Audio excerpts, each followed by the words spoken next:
What's up, everyone? My name is Blue, and we are back with some ProRevenge stories. Dishes best served cold. If you haven't yet, please consider subscribing to the channel. And with that, let's get into it.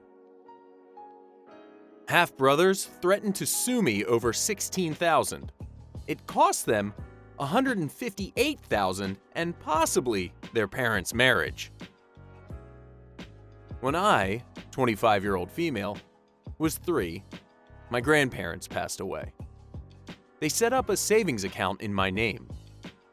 The account was meant to be accessed by me when I was 21. At that point, it contained just over $300,000. My grandparents left me a letter saying they would like me to share the money fairly with any other Smith-Jones children, meaning my full siblings. Dad's a Smith, Mom's a Jones. By fairly, they meant that they wanted me to assess the situation and judge for myself what was fair. I never had full siblings, but I have 2 half-brothers, Mac and Joe Smith, who are dad and stepmom's kids. Due to the specific wording my grandparents used, I legally never had to give Mac or Joe any money. However, I see Mac and Joe as my brothers, and as the money came from our grandparents, I felt that the fairest thing would be to assign each of us $100,000, so we all got an equal-sized lump sum. And I figured that when Mac, the youngest, turned 21 and took his $100,000, we could split any remaining money.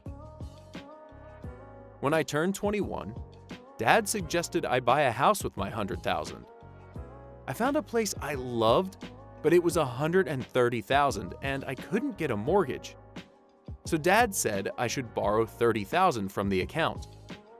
I did, figuring I could pay it back before my brothers turned 21, and I have been repaying it. The account should be at $208,000 right now, but due to me withdrawing and then repaying that money, it's at $195,000. So I still owe $13,000. Joe turned 21 recently, and as I was giving him his $100,000, Joe noticed that there was less in the account than there should be. I explained and said I was going to put it all back before Mac, now 19, turns 21. Joe told Mac, and both boys said I stole from them and owed them the full $13,000 back plus $3,000 of interest that they felt they would have gotten, and they wanted it all paid by this summer, which gave me less than 6 months to bring the account up to $211,000. I said I'd do it, but over 2 years as planned. The boys then wrote up a contract to that effect. I went to sign it until I saw that it said 6 months to pay it all back. I wouldn't sign as we agreed on 2 years. They said I should figure it out as they were entitled to that money and would be seeking legal advice. Later that day, I got an email, clearly written by them, saying that they intend to sue me for the $16,000 plus whatever is currently in the account, and additional damages and emotional distress on top of that. At this point in time, I'd given Joe about $50,000 of his $100,000 because he wanted it in installments. I responded that legally, they were never entitled to any of it, and given their attitudes, I'd say they've already received an amount I deem fair, so that $50,000 was all they were getting. I then got a barrage of texts, calls, and emails yelling at me for going back on our deal. I blocked them. They then took to social media, saying that I was trying to screw them out of their inheritance and rallying our extended family into harassing me over this. And it mostly worked, as a lot of people messaged me. However, I got a message from this guy called Chris Smith. Chris said he was 27 and claimed to be my half-brother. I had never met him before, but he sent me photos of him as a kid with our dad, grandparents, and me. He showed me that he also had an account with $150,000 in it. and a scan of a letter from our grandparents saying this money was meant to be shared fairly among Dad's illegitimate children. Chris also told me we have another half-sibling who is 18. He'd been looking for me for a while, but only found me when Dad shared Joe's post, which had me tagged. We checked with a solicitor to make sure, and as the boys are legitimate, they aren't entitled to anything in Chris's illegitimate kid fund. And as they are my half-siblings, they aren't entitled to anything in my Smith-Jones kids fund either. I sent the boys a letter, formally telling them to back off, stop posting about me online, and enjoy the $50,000 because it's all they're getting. The day they received the letter, Chris got a PM from Dad asking if the boys can have some of Chris's fund. Chris also said no, and told Dad we'd met. I told Mac and Joe about Chris and our other half-sibling, with Chris's permission. So it looks like my grandparents, knowing about Chris before they passed, set up two funds. One for the kids Dad had with my mother, who was still his wife when they passed, and one for children born out of Dad's affairs, presumably to make sure no one tried to screw anyone else over out of hurt feelings. I'm getting a lot of flack, but holding firm on my decision. The boys have realized that I won't back down on this, and it sounds like I've caused a schism at their house, as Joe has all the money and no intention of sharing. So Mac is now feeling twice as screwed.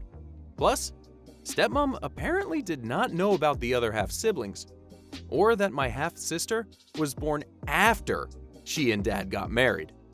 And she's made Dad move into a hotel.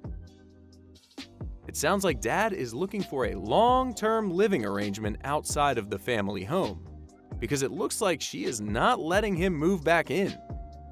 Dad is begging me to reconsider, but honestly, I'm done with all of them except Chris and my sister.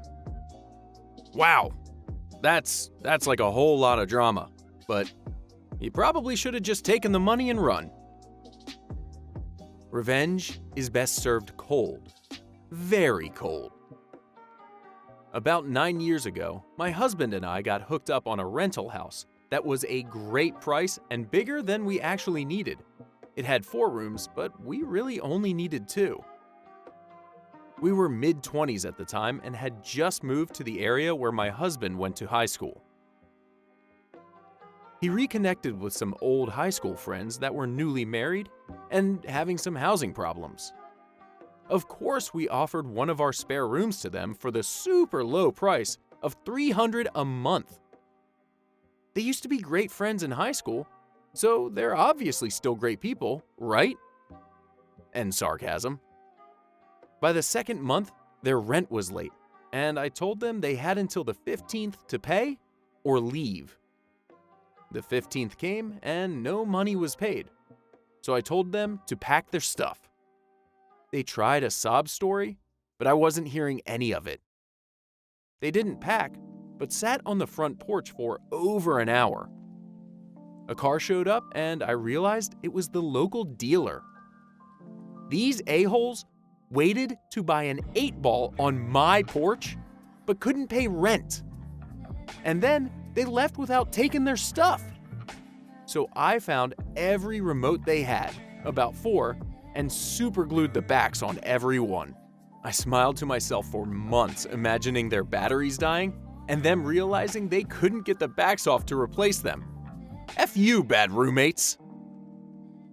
Man, that is a beautifully evil piece of revenge. Wow!